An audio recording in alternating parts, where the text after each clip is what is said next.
성탄절 또 맞이하여서 또 축하 예배에 참여하신 우리 모든 성도님들에게 아기 예수님으로 오신 주님께서 주시는 은혜와 평강이 여러분의 가정과 또 하시는 생업들 위에 또 자녀들 위에 넘쳐나기를 주님의 이름으로 기원합니다.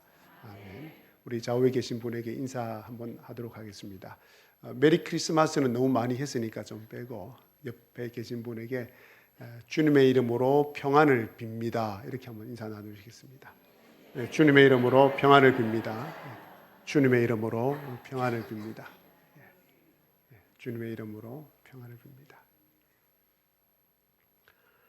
빕니다. 하루는 먼 나라 이웃의 박사들이 별을 연구하다가 이상한 별을 발견합니다. 별을 연구하던 박사들은 이 이상한 별이 지니는 의미를 알아내고자 긴 여행을 합니다. 왜냐하면 그 이상한 별은 왕의 탄생을 나타내는 중요한 별이었기 때문입니다. 그들은 별을 따라오다가 예루살렘까지 오게 됩니다. 박사들은 왕이 태어날 장소가 당연히 궁궐이라 생각을 합니다. 그래서 예루살렘 왕궁에 가서 유대인의 왕으로 태어난 아기가 어디에 있느냐고 묻습니다. 자기들이 그 왕에게 경배하러 왔다고 말합니다. 그러자 헤롯 왕은 깜짝 놀랍니다. 자신이 왕인데 또 다른 왕이 태어났다고 말하고 있기 때문입니다. 헤롯 왕과 궁궐이 발칵 뒤집어졌습니다. 헤롯 왕은 대제사장들과 서기관들을 소집했습니다. 새로 태어날 왕이 어디서 태어나는지 알아보라고 명령을 내립니다. 그 결과 새로운 왕은 베들레헴에서 태어날 것이라고 예언이 되어 있었습니다. 헤롯 왕은 박사들에게 새로운 왕은 베들레헴에서 태어날 것이라고 알려준 다음에 자기에게도 가르쳐 달라고 부탁을 합니다. 그것은 새로 태어난 아기에게 경배를 하기 위함이 아니라 죽이려 하기 위함임을 우리는 잘 알고 있습니다. 그런데 박사들은 그것도 모른 채 약속을 하고 떠납니다. 베들레헴으로 출발합니다. 그런데 자신들을 인도하던 그 별이 어느 집 위에 머물러 있었습니다. 박사들은 너무 기뻐서 그 집 안으로 들어갔습니다. 들어갔더니 거기에 한 아기가 있었습니다. 그 아기가 왕인 것을 알고 그 아기를 위해 준비해 간 예물을 드렸습니다. 그런데 박사들이 그날 밤에 예루살렘으로 돌아가지 말라는, 헤롯에게로 돌아가지 말라는 지시를 꿈에서 받게 됩니다. 그 결과 유대인으로 새로 태어난 이 아기도 살아나게 되고 박사들도 고국으로 안전하게 돌아가게 됩니다. 방금 여러분들께서 들은 이 이야기는 기독교인들이 믿는 예수 탄생에 관한 사건입니다. 지금부터 제가 비기독교인의 입장이 되어서 이 이야기를 반박을 해 보겠습니다. 별이 박사들을 인도했다고 합니다. 동화책에 나오는 이야기입니다. 헤롯 왕의 음모를 피할 수 있도록 꿈에 지시가 있었다고 합니다. 박사들이 그 아기에게 경배를 했다고 합니다. 그리스 신화나 로마 신화에 나오는 이야기보다 훨씬 더 재밌습니다. 곰이 마늘을 먹고 인간이 되었다는 우리나라의 단군 신화보다 훨씬 더 흥미진진한 이야기입니다. 그런데 기독교인들이 믿는 성경을 좀 더 읽어보면 이보다 더 흥미진진한 지어낸 이야기가 많이 나옵니다. 그 모든 이야기들은 예수를 신성화하기 위해서 꾸며낸 이야기들입니다. 예를 들면 그 예수가 자라나서 물로 포도주를 만들었다는 겁니다. 말도 안 되는 이야기입니다.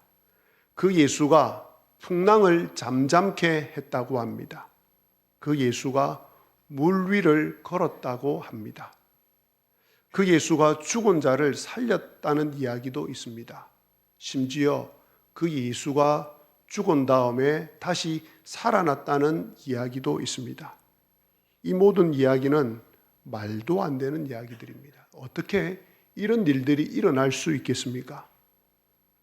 동화에나 나올 법한, 아니 동화에도 나오지 않는 이야기들입니다. 이런 이야기를 유치원 아이들에게 들려주면 유치원 아이들도 이런 이야기는 믿지 않습니다.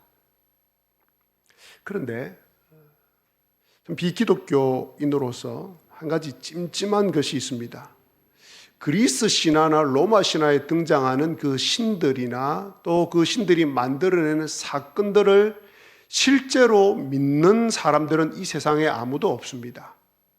신화라고 다 치부해버리지 그것을 믿는 사람은 아무도 없습니다. 그런데 유독 기독교의 창시자라고 하는 이 예수에 관한 이야기, 그의 탄생과 그가 행했던 그 많은 기적들을 사람들이 또 제법 많은 사람들이 그것이 실제라고 믿고 살아간다는 겁니다.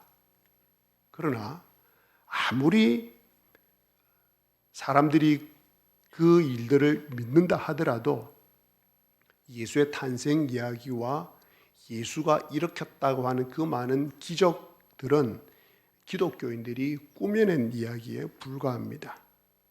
만일 여러분들이 오늘 읽은 그리고 제가 앞에서 말씀드린 그 예수 탄생에 관한 이야기를 진짜로 믿고 있다면 여러분은 정말 어리석고 한심한 사람들입니다. 믿을 만한 구체적인 근거가 그 이야기들 속에 뭐가 있습니까? 다 부풀려진, 아니 말도 안 되는 이야기들이지 않습니까? 그럼에도 불구하고 여러분들이 예수의 탄생과 예수가 일으킨 기적들을 진짜 믿고 계신다면 아마 그건 이런 이유 때문일 것입니다. 지금까지 예수와 관련된 기적들을 다 믿고 살았는데 지금 와서 그걸 다 거짓이라고 하고 부인하자니 지금까지 내가 믿어왔던 모든 것이 한순간에 무너질 것 같아서 그냥 믿고 살아가는 겁니다. 아니라면 나 말고도 제법 많은 사람들이 믿고 있기에 그게 사실이겠지라고 생각을 하고 아마 믿고 있을 겁니다. 그게 아니라면 여러분들이 예수 탄생으로부터 시작해서 예수가 일으킨 그 수많은 기적들, 인간의 이성과 지식으로 도무지 이해할 수 없는 그 일들을 여러분은 어떻게 뭘 근거로 믿고 있습니까? 여러분이 믿고 있는 이유를 한번 안 믿는 저에게 한번 이야기해 보시겠습니까? 한번 저를 납득시켜 보시겠습니까? 예수에 관한 이야기 가운데 가장 말도 안 되는 사건이 무엇인지 아십니까? 그것은 세상을 창조한 신이 자신이 만든 세상 안으로 들어왔다는 겁니다. 그것도 인간과 똑같은 인간의 모습으로, 아기의 모습으로 태어났다는 겁니다. 이런 이야기는 이 세상에 존재하는 그 어떤 신화에도 어떤 종교의 경전에도 나오지 않는 이야기입니다. 모든 신화와 경전에는 인간이 신의 자리로 승격되는 이야기는 많이 나옵니다. 아니면 신이 신의 모습으로 인간 세상에 들어온 이야기는 많이 나옵니다. 그런데 예수의 탄생은 완전 반대 이야기입니다.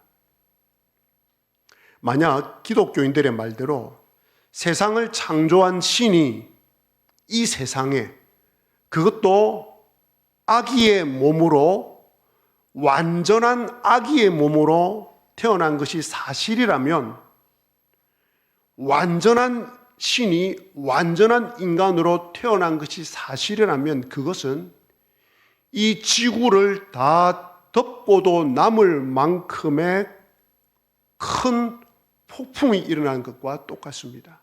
아니, 그 정도가 아닙니다. 이 우주를 다 삼켜버릴도 될 만한 엄청난 해일이 일어난 것과 같은 사건입니다. 우주과학의 최고 권위자라고 이야기하는 스티븐 호킹이 말하는 빅뱅 이론, 우주 대폭발 가설과는 비교도 안 되는 설명이, 이야기가 완전한 신이 완전한 아기 인간으로 태어났다는 겁니다. 여러분들을 위해서 좀 이해를 돕기 위해서 몇 가지 안 믿는 사람의 입장에서 제가 예를 들어 보겠습니다. 이 예수 탄생의 이야기가 얼마나 허무맹랑한 이야기인지 한번 잘 들어보시기를 바랍니다. 우리가 살고 있는 지구는 은하계라는 큰 별 무리 속에 들어 있습니다. 이 은하계라는 이 별 무리가 얼마나 크기가 크냐면 아마 이 표현을 들어도 놀라질 않을 겁니다. 왜냐하면 우리 머리로서의 수치로는 이미 뛰어넘는 수치이기 때문입니다. 이 은하계, 지구가 있는, 우리가 살고 있는 지구가 있는 이 은하계의 크기가 10억 광년입니다. 보십시오. 아무도 안 놀라지 않습니까? 10억 광년이 어느 정도냐면 빛의 속도로, 사람이 빛의 속도로 달려가서 10만 년을 가야지 끝에서 끝까지 도달할 수 있는 크기입니다. 보십시오. 아무도 안 놀라지 않습니까? 빛의 속도가 어느 속도인지 혹시 아십니까? 그것도 우리는 잘 모르지 않습니까? 밤에 전등을 딱 켜면 순간 그 빛이 저 멀리까지 나아가는 그 속도가 얼마나 빠른지 혹시 그 빛하고 달리기 해보시렵니까? 100m를 10초에 달리는 달리기 선수와 전등을 딱 들고 딱 켜는 순간 이 빛이 100m까지 비추는 속도는 몇 초가 되겠습니까? 비추는 순간 벌써, 그런데 그 속도로 10년이 아니라 10만 년을 달려가야지 도달할 수 있는 크기가 이 은하계라는 크기입니다. 10억 광년입니다. 그런데 이 은하계 안에 존재하는 별들의 개수가 몇 개인지 아십니까? 제가 찾아보니까 1천억 개라 합니다. 그런데 과학자들이 제가 여러 가지 자료를 봤는데 1천억 개에서 4천억 개라고 합니다. 아니 1천억 개에서 500개 정도면 제가 이해를 하는데 1천억 개에서 4천억 개 정도, 많게는 4천억 개 그 이상도 이야기를 하는데 아무튼 이 은하계 안에 4천억 개의 별이 있습니다. 계속 놀라지 않는 이야기만 나옵니다. 4천억 개의 별이 이 은하계에 있는데 이렇게 4천억 개의 별들이 모여있는 이 큰 은하계가 이 우주 안에 몇 개가 있는 줄 아십니까?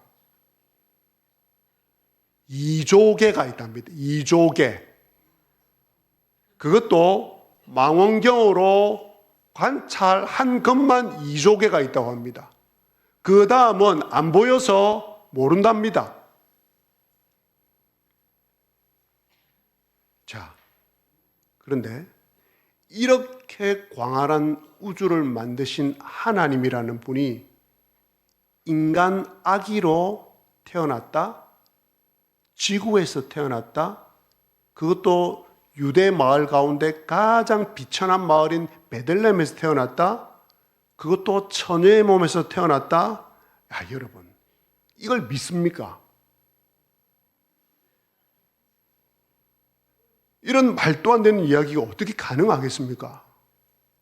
여러분은 교회를 다니고 기독교를 믿는다고 웃고 계시는데 저한테 한번 증명을 해 보십시오. 여러분들이 도대체 믿고 있는 게 얼마나 정확한지 한번 저에게 설명을 해 보십시오. 불가능한 이야기입니다. 예수의 탄생 이야기는 100% 지어낸 이야기입니다. 그런데 비기독교인 입장에서 사실 그렇게 말해놓고도 찜찜한 사실이 하나 있긴 있습니다. 그게 뭐냐면 지금까지 인간이 자신의 이성과 과학과 지식을 총동원해서 이루어 놓은 우주 연구에 대한 발표, 성과가 통계에 나와 있는데 우주에 관한 이 모든 우주에 관한 인간의 연구가 몇 프로 진행됐겠습니까? 몇 프로 안다고 발표를 했겠습니까? 4%입니다. 4%. 이 우주의 96%는 뭘로 구성되어 있는지, 어떻게 이 우주가 움직여지고 있는지, 이 우주가 어떻게 생성되었는지 96%에 대해서는 과학자들이 모른다고 이야기를 합니다. 우주에 관한 가설 가운데 스티븐 호킹이 발표한 이 빅뱅 이론이 아직은 가장 유효한데, 이 빅뱅 이론을 가지고 우주가 언제 탄생했는가, 우주 대폭발설을 이야기하는데, 최근에 이 우주 대폭발의 시간을 1, 2년 정도 연구를 해보니까 우주 대폭발이 한 5년, 10년 정도 더 좀 늦어진 것 같다, 좀 더 빨리 진행된 것 같다, 이렇게 보고를 하지 않고 어떻게 연구 보고를 하냐면 40억 년 이상 더 전에 일어난 것 같다, 50억 년 더 전에 일어난 것 같다. 여러분, 인간의 수명이 100년인데 50억 년 걸으니까 우리 나이를 넘어서는 50억 년이니까 이게 감이 안 오는데, 그래도 우주 대폭발을 이야기하면서 자기들의 잘못을 수정하면서 50억 년보다 좀 더 앞에 우주 대폭발이 일어났을 것 같다라는 이야기를 과학자들이 하고 있습니다. 그러니까 이 빅뱅 이론을 통해서 이야기하는 우주 대폭발이라고 하는 이 가설이 이게 과학적으로 전혀 맞지 않는 겁니다. 가설을 세우긴 세웠는데 가설이 계속 번복되고 있습니다. 그러니까 과학자들이 말하는 것도 100% 사실이 아닌 것입니다. 그래서 비기독교인 저의 입장에서 볼 때에 인간의 과학으로 우주의 모든 것을 겨우 밝혀낸 게 4%밖에 안 된다면 인간이 자기 이성으로 보이지 않는 세계의 일들을 말할 입장이 안 된다는 겁니다. 솔직하게. 보이는 우주도 겨우 4%밖에 모르는데 보이지 않는 세계에 대해서 할 말이 없다는 겁니다. 그래서 기독교가 말하는 대로 정말 100% 양보해서 기독교의 하나님이라는 분이 살아계시고 그 창조주의 능력으로 예수의 아기 탄생을 가능하게 했다면 이성을 가진 인간의 입장에서 볼 때는 사실은 믿어지지는 않지만 할 말은 또 없는 겁니다. 비기독교인의 입장에서 볼 때. 믿을 수는 없지만 그렇다고 아니다라고 말은 또 못하는 겁니다.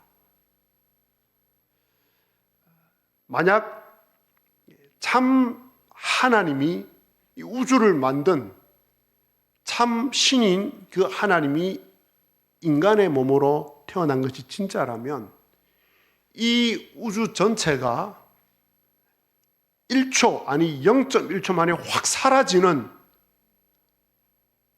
것과 비슷하다? 아니요. 비기독교인 입장에서 볼 때 천지를 창조한 그 하나님이 인간 아기로 태어났다는 이 사건은 아직도 인간이 4%밖에 발견하지 못한 이 우주가 0.1초 만에 사라졌다 보다 더 엄청난 사건이라는 겁니다. 그러니까 그 어떤 비유를 들어서라도 예수의 아기 탄생, 완전한 신이 완전한 인간이 됐다는 이걸 설명할 비유가 없다는 겁니다. 그 정도로 이 사건은 엄청난 사건이라는 겁니다. 자, 그러면 이제부터 또 그리스도인들 입장에서 한번 탄생을 생각해 보겠습니다. 참 신이신 하나님이 참 아기로 인간으로 태어났다는 것이 우주 전체가 사라지는, 순간적으로 사라지는 것보다 훨씬 더 엄청난 사건이라면 왜 예수는 그 엄청난 사건을 일으키면서 이 땅에 왔을까? 도대체 무엇 때문에 이 인간 세상에 아기로 탄생했을까?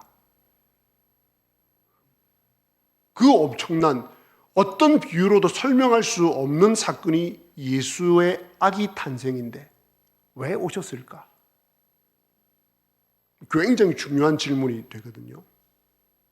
마태복음 1장 21절에 이렇게 되어 있습니다. 그가 자기 백성을 그들의 죄에서 구원할 자이심이라.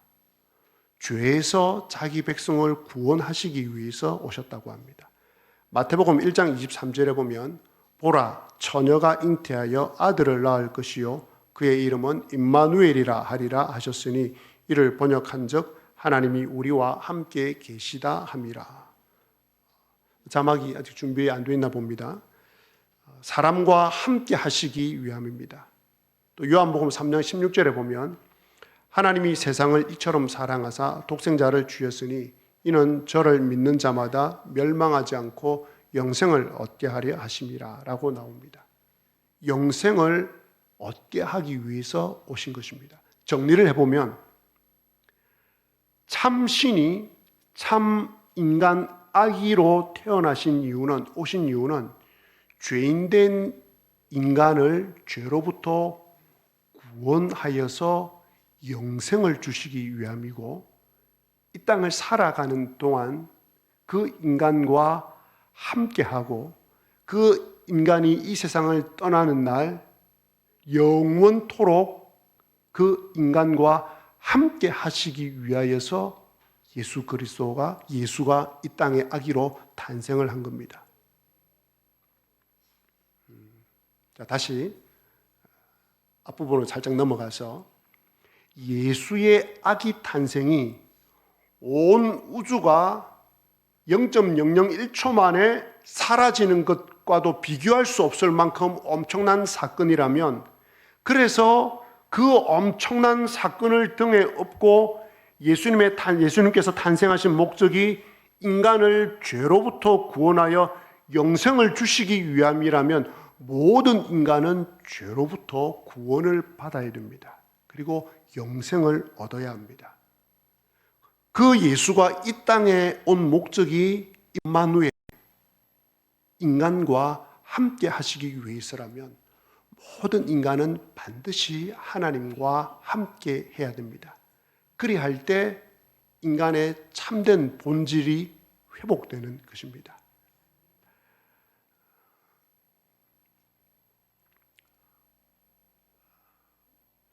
제가 앞에서 안 믿는 사람의 관점에서, 또 뒤에는 믿는 사람의 관점에서 예수의 탄생 이야기를 말씀을 드렸습니다. 어느 쪽이 더 설득력이 있습니까? 안 믿는 사람의 입장에서 볼 때 이건 예수의 탄생 이야기, 사실 예수가 참 신인데 그 신이 아기로 탄생했다면, 이것이 가능하다면 그 뒤에 일어나는 성경에 나오는 이야기들, 물리를 걷고 바다를 잔잔하게 하고 죽은 사람을 살리고, 이런 건 식은 죽 먹기입니다. 그건 아무것도 아닙니다. 우주 안에 일어나는 이 일들과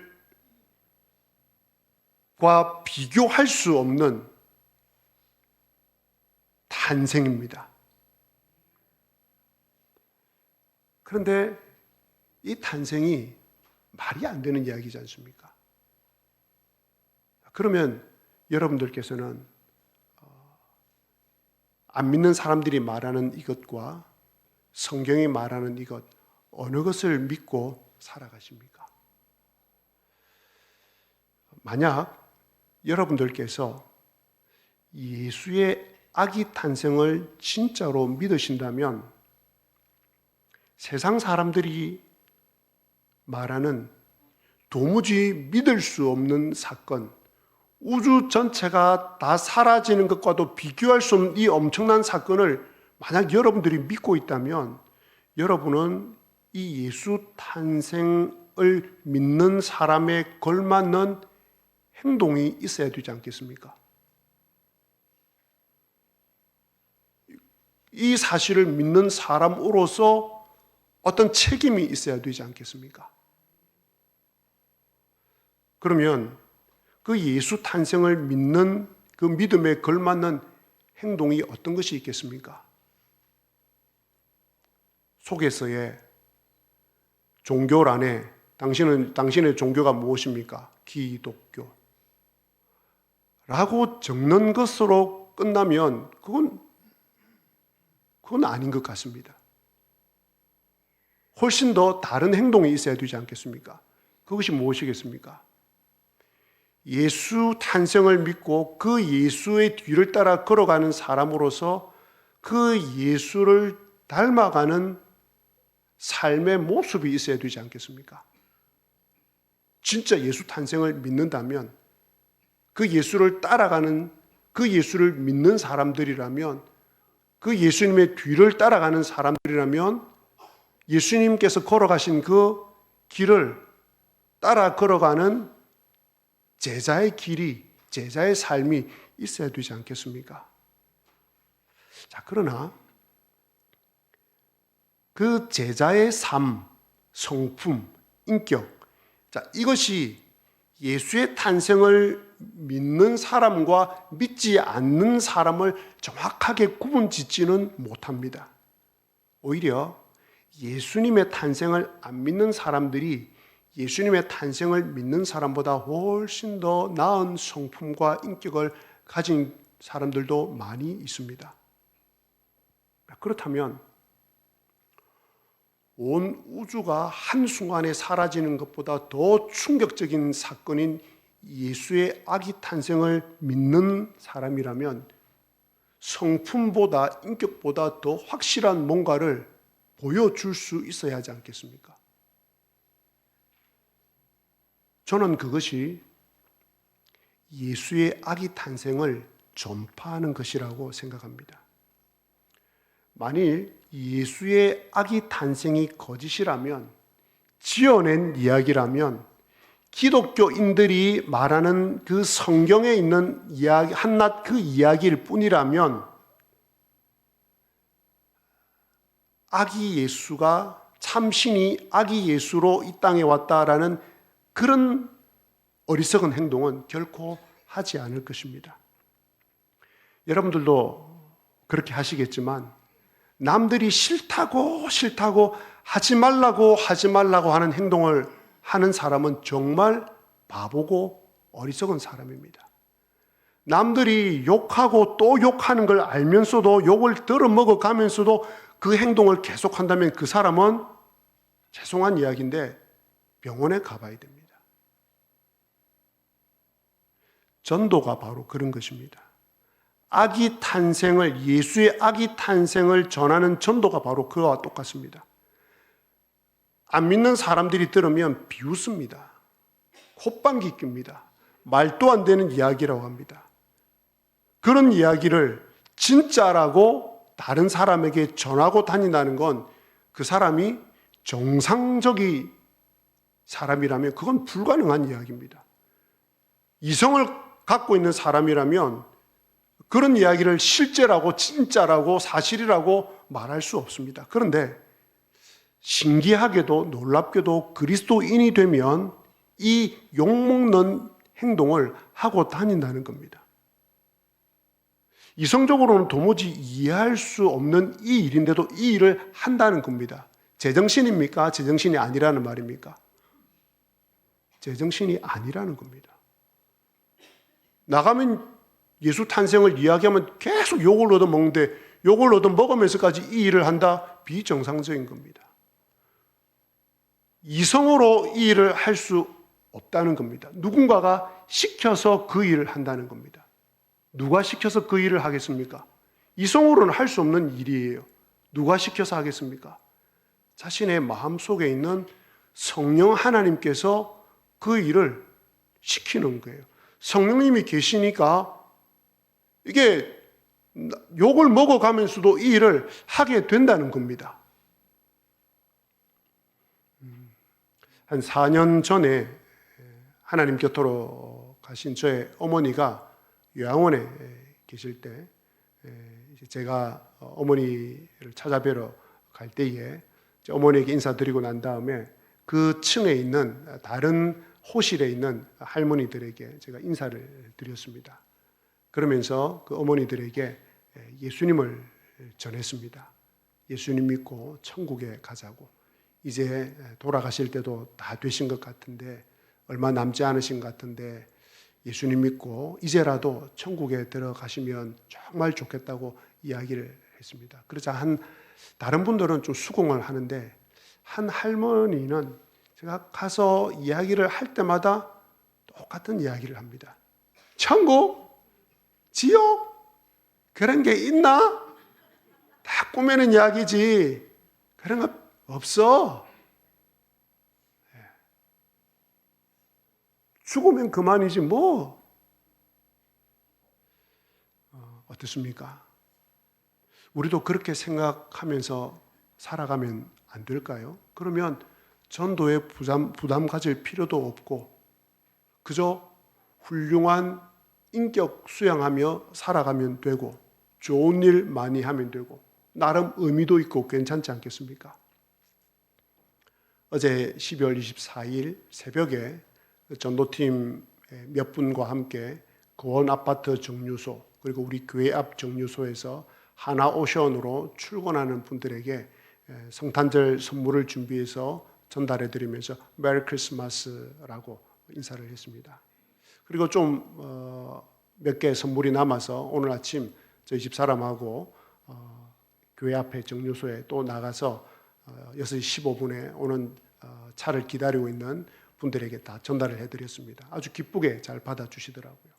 제가 이제 마지막에 차에 올라가면서 운전을 하시는 기사분에게 메리 크리스마스 하면서 이제 선물을 전달해 드리니까 선물해 보니까 메리 크리스마스 적혀 있거든요. 가져가세요. 안 받습니다. 그러더라고. 제가 좀 멋쩍더라고요. 마음이 좀 상하더라고요. 내가 이 새벽에 뭐하지? 핀잔을 들어가면서까지.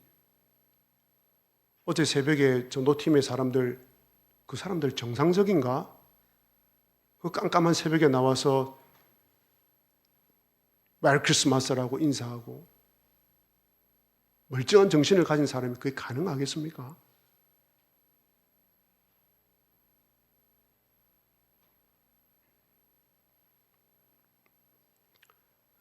기독교의 전부가 훌륭한 인격을 갖는 것이 전부라면 참 신이신 예수님이 이 땅에 인간으로 오실 필요가 있겠습니까? 좋은 일 많이 하게 하려고 참 신이 인간이 되어서 왔다. 우주가 한순간에 다 사라지는 것보다 더 엄청난 사건인 그 예수의 아기 탄생을 일으키면서까지 이 땅에 왔다. 우리 보고 좋은 일 많이 하게 하려고 아닙니다. 뭐가 있기 때문에? 영생이 있기 때문에. 영생을 얻지 못하면 모두 영원한 형벌에 들어가기 때문에. 여러분 혹시 저를 아실지 모르겠는데 제게는 생명이 2개 있습니다. 그래서 저는 걱정 없이 살아갑니다. 저는 생명이 2개 있습니다. 아무도 안 놀라시네요. 중국의 진시황이라는 사람은 늙지 않고 싶어서, 즉 다른 말로 죽지 않고 싶어서 온 군사들을 다 풀어서 죽지 않는 불로초를 구하러 보냈다고 하지 않습니까? 그래도 못 구하고 신시황 죽었습니다.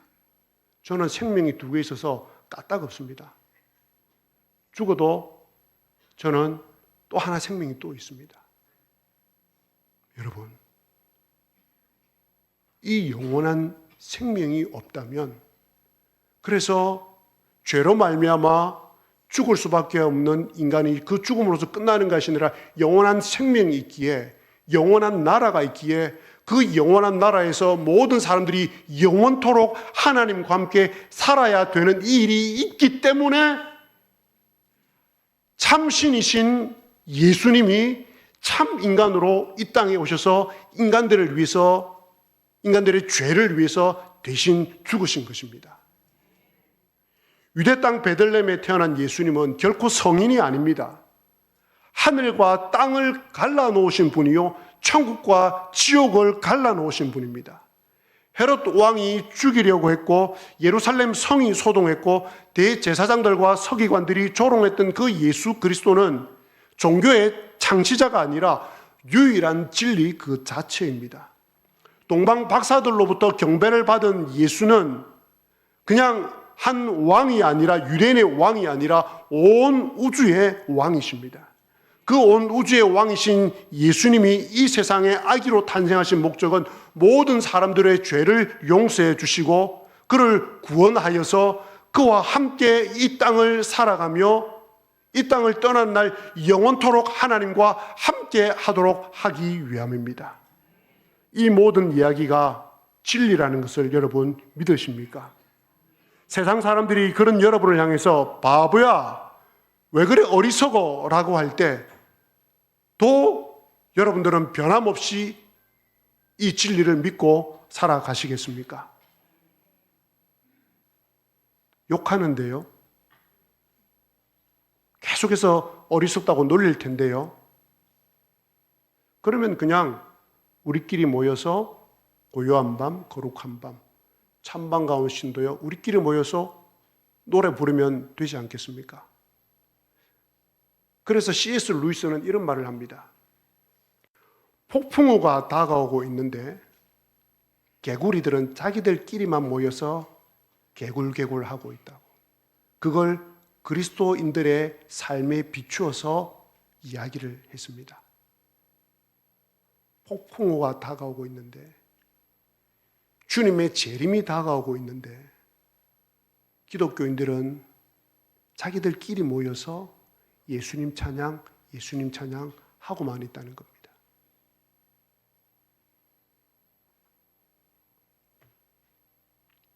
이 세상에는 예수님이 없어서 죄와 죄책감으로 고통당하는 사람들이 많습니다.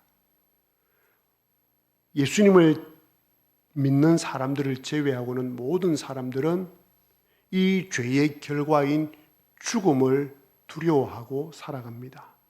그리고 전능하신 하나님이 안 계시기에 늘 불안과 두려움으로 살아갑니다. 진정한 평화와 평안과 행복을 누리지 못하고 살아갑니다.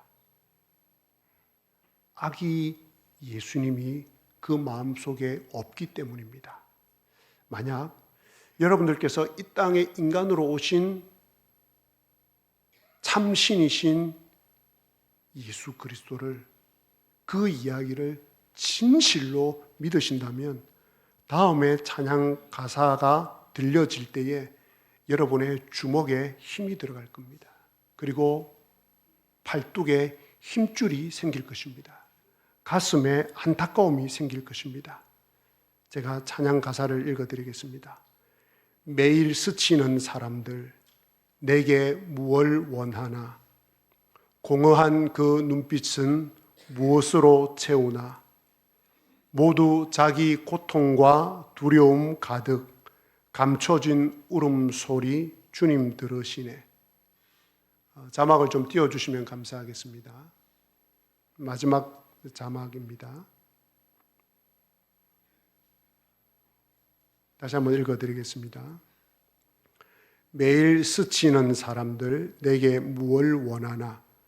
공허한 그 눈빛은 무엇으로 채우나?